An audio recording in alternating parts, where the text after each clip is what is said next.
We're exactly 1 week away from Election Day, and for the candidates, the gender gap might make all the difference. New polls show men and women have very different views on who should represent Colorado in the U.S. Senate.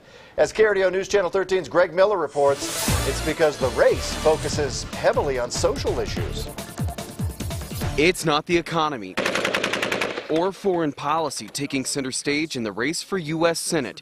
It's social issues. Well, you do see differences in voting behavior based on men and women. Male and female voting behavior is different here in the United States. The question is whether or not it's really driven by gender differences or perhaps racial or ethnic differences. In a CNN poll released last week, Senator Mark Udall was up 11% among female voters. But Representative Cory Gardner was up 20% among male voters. Perhaps focusing so much on these women's issues has turned men off to Senator Udall's campaign.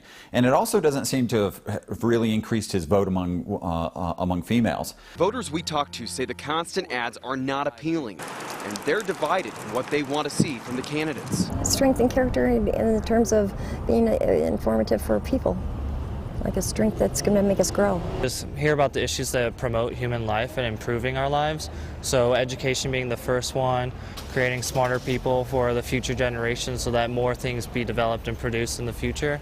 With 1 week left until the election, expect more of those ads and more focus on these issues. You just sense that they don't know what else to focus on.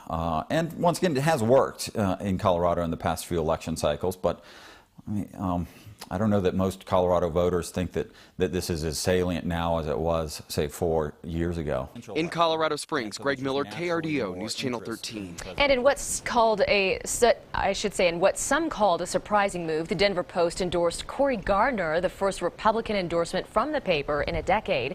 They cited a sole focus on abortion in Udall's campaign and the need for new faces in Washington as factors for supporting Gardner.